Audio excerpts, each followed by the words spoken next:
रख हौसला वो मंजर भी आएगा, प्यासे के पास चलकर समंदर भी आएगा।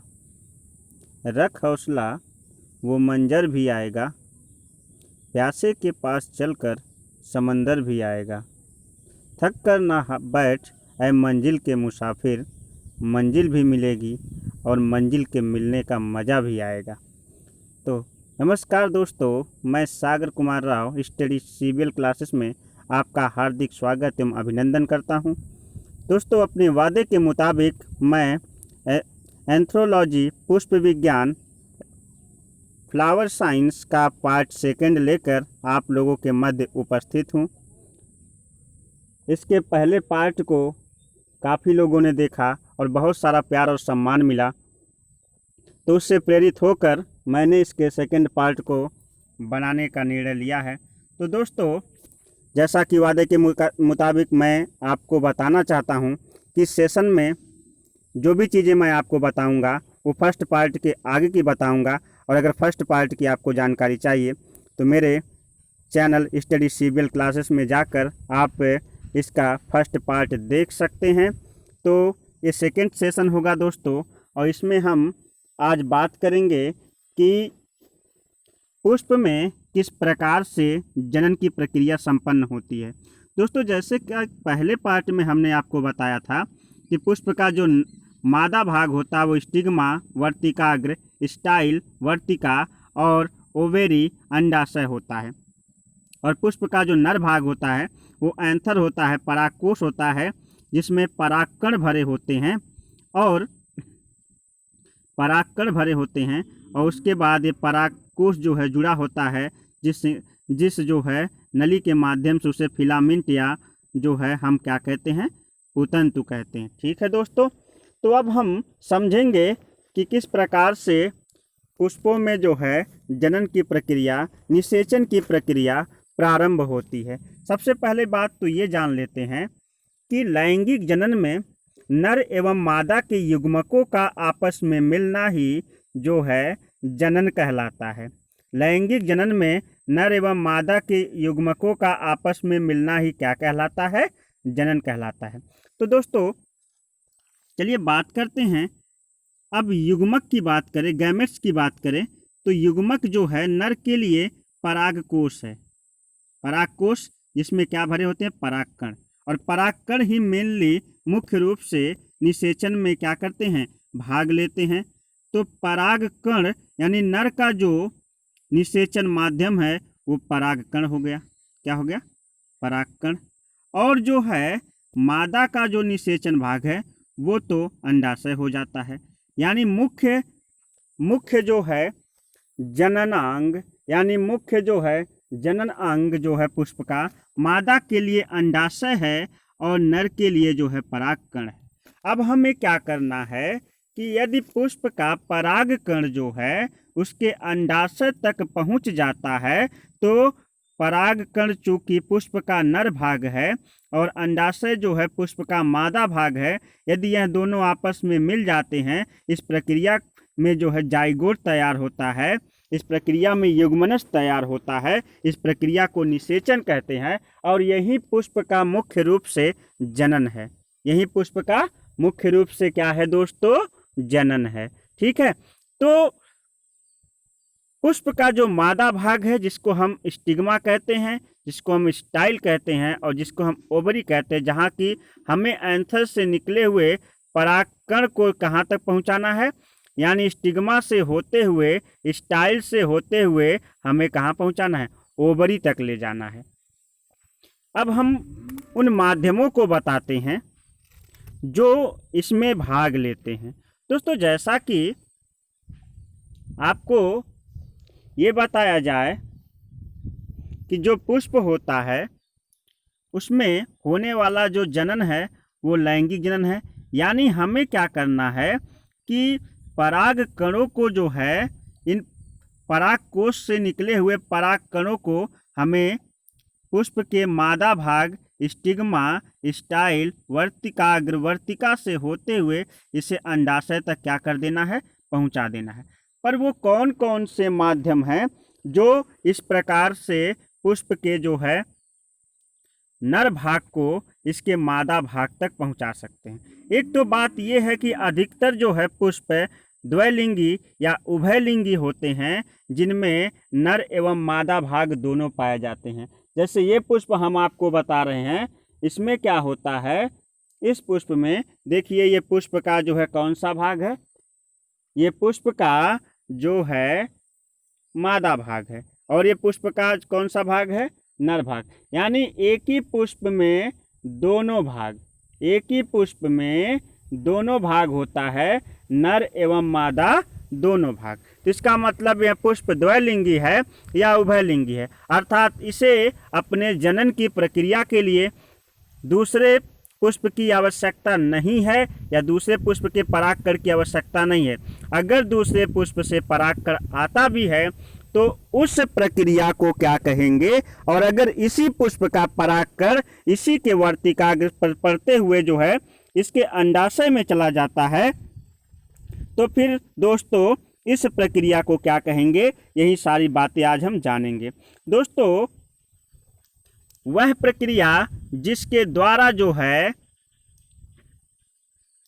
परागकण इसके पुष्प का नर भाग परागकण उसके मादा भाग वर्तिकाग्र पे पहुंचता है, उसे हम कहते हैं परागण। क्या कहते हैं दोस्तों, उसे हम कहते हैं परागण। वह प्रक्रिया जिसमें पुष्प का नर भाग अर्थात उसका पराग कोश जो है कहाँ पहुँचता है, उसके मादा भाग अर्थात वर्तिकाग्र पर पहुँचता है, इस भाग को कहते हैं, इस प्रक्रिया को कहते हैं परागण। क्या कहते हैं, परागण, जिसको इंग्लिश में हम पॉलिनेशन कहते हैं। क्या कहते हैं, पॉलिनेशन। दोस्तों अब जो है आपको जो पढ़ना है वो ध्यान दीजिएगा कि परागण क्या होता है, पुष्प के नर भाग से परागकण का पुष्प के मादा भाग वर्तिकाग्र पर पराग कणों को पहुंचाने की प्रक्रिया, पराग कणों के जाने की प्रक्रिया क्या कहलाती है,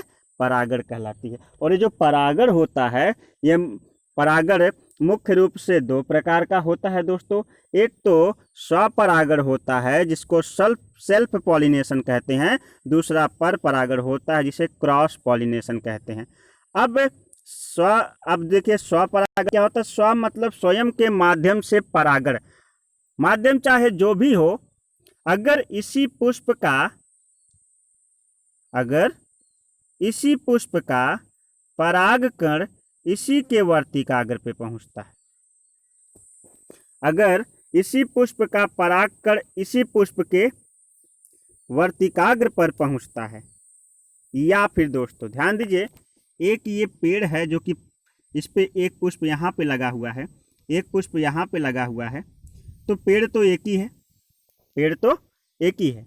अगर एक ही पौधे के किसी भी पुष्प का परागकण किसी भी वर्तिकाग्र पे पड़ता है, मेरी बात ध्यान सुनिएगा, या एक ही पुष्प का परागकण उसी के वर्तिकाग्र पहुंचता है, मैं जो बताना चाहता हूँ ध्यान सुनिएगा, इसी पुष्प का परागकण इसी के वर्तिकाग्र पे पड़ जाए, या एक और पुष्प हो जो कि जिस पौधे से ये पुष्प लगा हो उसी पौधे से भी पुष्प लगा हो, यदि इसका परागकण इसके वर्तिकाग्र पे पहुंचता है तो इस प्रक्रिया को स्वपरागण कहते हैं। क्या कहते हैं दोस्तों, स्वपरागण। इस प्रक्रिया को क्या कहते हैं, स्वपरागण।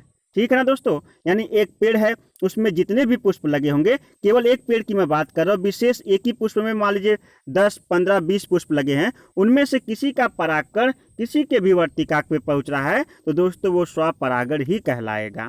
अब जो है दूसरा होता है पर परागण। क्या होता है, पर परागण। पर परागण में क्या होता है कि एक ही, ध्यान सुनिएगा, एक ही जाति के पुष्प हों लेकिन पौधे अलग अलग हों। जैसे मान लीजिए गुड़हल का पुष्प है, इसका पौधा यहाँ पर है, ये भी गुड़हल का पुष्प है, इसका पौधा यहाँ पर है, दोनों जो है एक ही जाति के पौधे हैं, दोनों के पेड़ अलग है, दोनों के पौधे जो है क्या हैं, अलग हैं। अगर इसका परागकण इसके वर्तिकाग्र पे पड़ता है या इसका परागकण इसके वर्तिकाग्र पे पड़ता है तो इस प्रकार का परागण जो है पर परागण कहलाएगा। क्या कहलाएगा, पर परागण।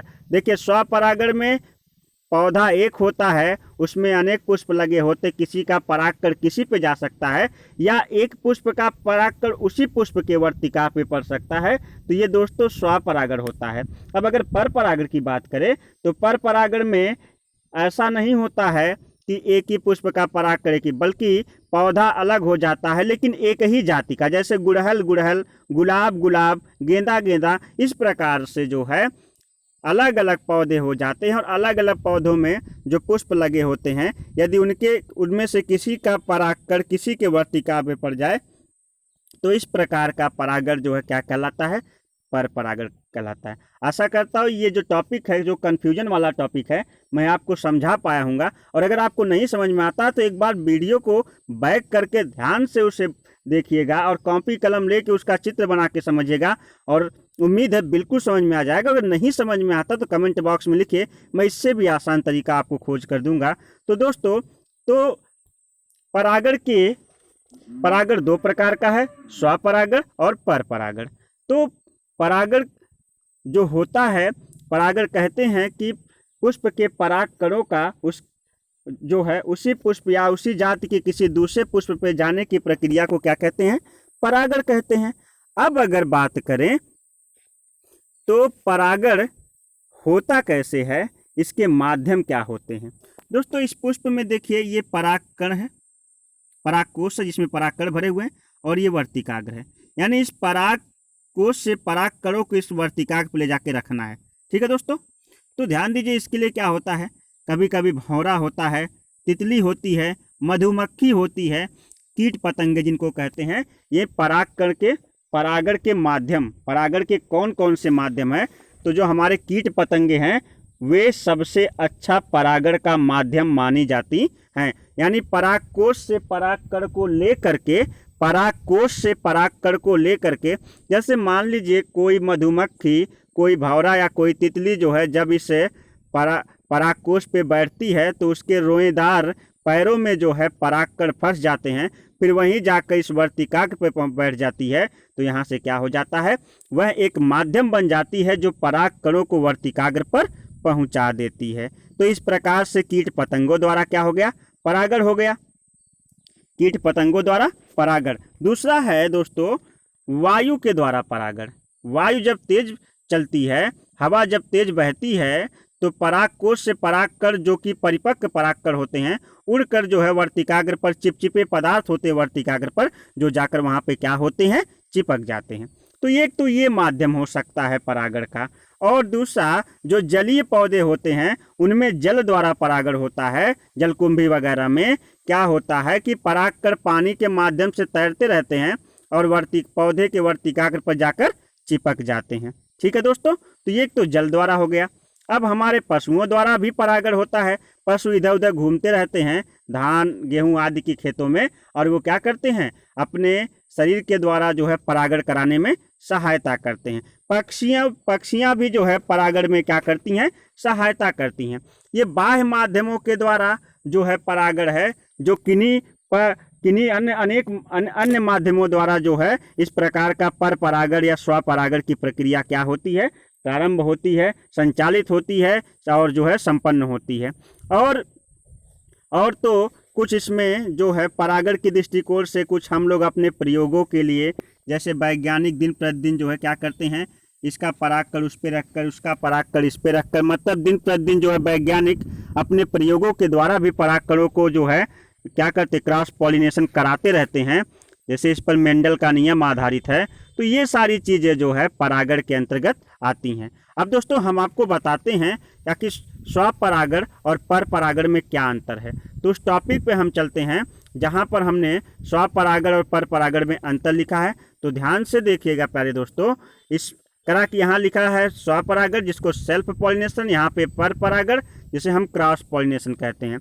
तो लिखा है इसमें पुष्प के परागकण अपने ही पुष्प, स्व में देखिएगा, स्वपरागण मतलब इसमें पुष्प के परागकण अपने ही पुष्प के वर्तिकाग्र पर गिरते हैं। और पर परागण लिखा है इसमें पुष्प के परागकण अपनी ही जाति के जाति के किसी अन्य पुष्प के वर्तिकाग्र पर गिरते, जैसा कि मैंने समझाया है। अगर स्वपरागण हो गया तो उसका ही परागकण उसी के वर्तिका पर, या उस पौधे के किसी भी पुष्प का परागकण जो है उसके वर्तिका पे पड़ता। लेकिन पर परागण में पौधे दो हो जाएंगे, उसी जाति के पौधे दो हो जाएंगे, और किसी दूसरे पुष्प का परागकण किसी दूसरे पुष्प पर जो है जाकर गिरेगा ना दोस्तों। और करा कि इसमें किसी साधन अथवा माध्यम की आवश्यकता नहीं होती है। स्वपरागण में याद रखिएगा, किसी साधन और माध्यम की आवश्यकता नहीं होती है, क्योंकि पुष्प नज़दीक होता है। एक ही पुष्प में परागण हो या एक ही पौधे के पुष्प में परागण हो तो साधन की बहुत कम चांसेस है, बहुत कम आवश्यकता होती है। लेकिन करा कि इसमें साधन एवं माध्यम की आवश्यकता होती है, जैसा मैंने आपको अभी समझाया। क्या क्या है? वायु है, जल है, कीट पतंगे आदि माध्यमों की क्या होती है? आवश्यकता होती है।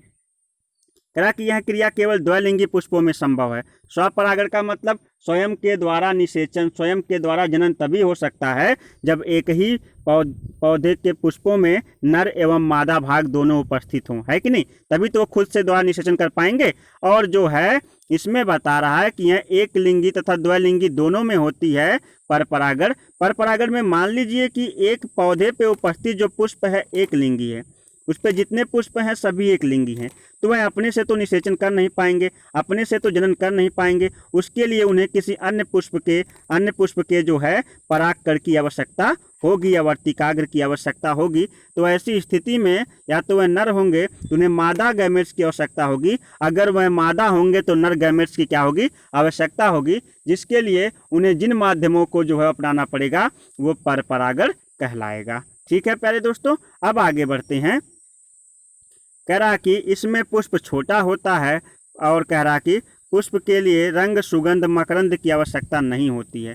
जो स्वपरागण होता है, कह रहा स्वपरागण में अधिकतर पुष्प छोटा होता है और ना तो पुष्प का रंग ज़्यादा आकर्षक होता है, ना ही इसके सुगंध बहुत अच्छी होती है, और मकरंद का मतलब ना ही इसमें अत्यधिक शहद होता है। ठीक है ना? लेकिन इसमें क्या है, पर परागण में पुष्प बड़ा होता है और कीटों को आकर्षित करने के लिए जो पंखुड़ियाँ होती हैं, कीटों को आकर्षित करने के लिए वो जो है क्या होती हैं? बहुत ही रंग बिरंगी होती हैं, और इसमें सुगंध और मकरंद मतलब शहद भी क्या होता है? खूब भरा होता है। ठीक है दोस्तों, तो जैसा कि आपको बताया जाए कौन कौन से ऐसे जो है माध्यम हैं जो कि मैंने बताया कि वर्तिकाग्र, देखिएगा ध्यान से देखिएगा, मैंने बताया कि वर्तिकाग्र, वर्तिका, अंडाशय और परागकोश, परागकण और ये जो पुतंतु है यही भाग लेते हैं। तो फिर पंखुड़ी, और यहाँ देखिए जिसको हम पंखुड़ी को पेटल बोलते हैं, यहाँ पे लिखा स्टेम और यहाँ पे लिखा है जो है आपका सेपल, और पंखुड़ी को पेटल भी बोलते हैं। ठीक है ना? तो सेपल का और कैलेक्स भी बोलते हैं इसे। तो कैलेक्स, पंखुड़ी को कोरोला बोलते हैं, करोला, कैलेक्स यानी पंखुड़ी, और ये नीचे की जो है पंखुड़ी को दलपुंज, इसको क्या कहते हैं? बाह्य दलपुंज। आखिर ये क्या काम करते हैं? देखिएगा दोस्तों ध्यान से, जो पंखुड़ी होती है प्यारे दोस्तों वह रंग बिरंगी होती है। तो कीटों को जनन के लिए, निषेचन के लिए, परागण के लिए अपनी तरफ आकर्षित करने का काम कौन करती है? पंखुड़ी। और जो स्टेम होता है इसको स्तंभ कहते हैं, यह जो है पुष्प को पौधे से जोड़ने में क्या करता है? सहायता करता है। उसके बाद ये जो कैलेक्स होता है, कैलेक्स जब तक जो है पुष्प एक कली रहता है तब तक कैलेक्स उसको ढका रहता है, यानी पुष्प के कली की रक्षा करता है। और किसी किसी में यह जो है पुष्प फल लगने के बाद भी जो है कैलेक्स रहता है, जैसे मिर्चा, बैगन, टमाटर में आपने भाग जो है फलों के साथ देखा होगा, और अधिकतर ये सब क्या होते हैं? गिर जाते हैं। अब हम आपको बताते हैं कि किस प्रकार से निषेचन होता है। तो ध्यान दीजिए, पुष्प में निषेचन, किसी माध्यम से परागकण जो है जब स्टिग्मा पर पड़ता है, वर्तिकाग्र पर चिपचिपे पदार्थ पे पड़ता है, तो परागकण में जो है पराग नलिका होती है, जो पराग नलिका विकसित होती है। पराग नलिका जो है वर्तिका के द्वारा सीधा जाके अंडाशय में खुलती है और परागकण पहुंच जाता है अंडाशय में, और जब अंडाशय में पहुंचता है तो यहाँ जाकर अंडाणु, जिसको ओव्यूल कहते हैं, उससे डिफ्यूज हो जाता है। क्या हो जाता है? डिफ्यूज हो जाता है, उससे संयुग्मित हो जाता है और यहाँ से जो है युग्मनज का निर्माण होता है, जाइगोट का निर्माण होता है। और इस प्रक्रिया को हम क्या कहते हैं? निषेचन कहते हैं। निषेचन का मतलब होता है कि पुष्प के परागकण का और पुष्प के अंडाणु का जब आपस में मिलते हैं तो क्या हो जाता है? निषेचन होता है। और निषेचन के माध्यम से अंडाणु जो है विकसित होते हैं और ये अंडाणु जो है, इनको जो छोटे छोटे दाने आपको दिख रहे हैं इस पुष्प में, ये अंडाणु है। ये अंडाणु जो है फल के बीजों में परिवर्तित हो जाते हैं। मैं आपको बताता हूँ कि फर्टिलाइजेशन, निषेचन के बाद पुष्प में होने वाले परिवर्तन, जैसे पराग कण जब जो है वर्तिकाग्र पे पहुंचा, वर्तिका के माध्यम से होते हुए अंडाशय में जब परागकण पहुंच जाता है तो आफ्टर फर्टिलाइजेशन, आफ्टर निषेचन, आफ्टर जो है रिप्रोडक्शन यानी जनन के बाद प्रक्रिया क्या होती है? पुष्प के जो है स्थिति कैसी रह जाती है? निषेचन के बाद पुष्प में होने वाले परिवर्तन, यानी पुष्प ही जो है फूल ही फल बनता है दोस्तों। पुष्प ही क्या बनता है? फल बनता है। देखिए, पंखुड़ी जब मुरझा के गिर जाती है, स्टिग्मा जो है यानी स्टिग्मा भी क्या होता है? मुरझा के गिर जाता है, अर्थात वर्तिकाग्र जो है क्या होते हैं? गिर जाते हैं। उसके बाद जो है वर्तिकाग्र जो है क्या होते हैं? गिर जाते हैं। उसके बाद दोस्तों आगे जो है इसके जो परागकण है यह भी सूख कर क्या हो जाते हैं? सभी के सभी झड़ जाते हैं और इसका वर्तिका भी क्या होती है? सूख कर समाप्त हो जाती है। ये जो कैलेक्स होता है, किन्हीं किन्हीं पुष्पों में जब फल बनता है तो मैंने बताया जैसे मिर्ची, बैगन और टमाटर आदि में कैलेक्स रहता है। और जो है अधिकतर पुष्प जब फूल से फल बनते हैं उनमें कैलेक्स नहीं रहता, जैसे सेब हो गया, अमरूद हो गया, इन सभी में कैलेक्स नहीं रहता है, जबकि मिर्चा, बैगन और टमाटर आदि में कैलेक्स रह जाता है। ये जो ओवरी है, अंडाशय, यह यही भाग बचता है और यह विकसित होकर फल बनाता है। और ओवरी के अंदर जो ओव्यूल होते हैं ये अंडाणु कहे जाते हैं और ये क्या बना देते हैं? फल के बीजों के रूप में विकसित हो जाते हैं। अर्थात स्टेम जो है ये फल को जो है तने, शाखाओं आदि से जोड़ने का कार्य करता है। तो मेनली समझिए कि इसका जो अंडाशय होता है वह फल में बदल जाता है। अंडाशय की जो बाहरी भित्तियां, दीवारें होती हैं वो फल की दीवारें हो जाती हैं। इसके अंदर दाने समान जो अंडाणु हैं, ओव्यूल हैं, वो फल के बीजों में परिवर्तित हो जाते हैं, यानी पूरा का पूरा अंडाशय एक फल बन जाता है। इस प्रकार से पौधों में निषेचन समाप्त होता है। आशा करता हूँ मैं आपको जो भी टॉपिक समझाया हूँ आपको बेहतर समझ में आया होगा। यदि आपको समझ में नहीं आया है तो आप मुझे कमेंट बॉक्स में लिखिए कौन सा टॉपिक, कौन सी बात आपको समझ में नहीं आई। और यदि आपको वीडियो अच्छा लगा हो तो भी एक अच्छा से अच्छा जो है कमेंट करिए, ताकि मैं इससे जो है मोटिवेट होकर और भी अच्छी वीडियो आपको दे सकूं। तो इसी के साथ मैं अब आपसे विदा लेता हूं। नमस्कार, धन्यवाद, जय हिंद।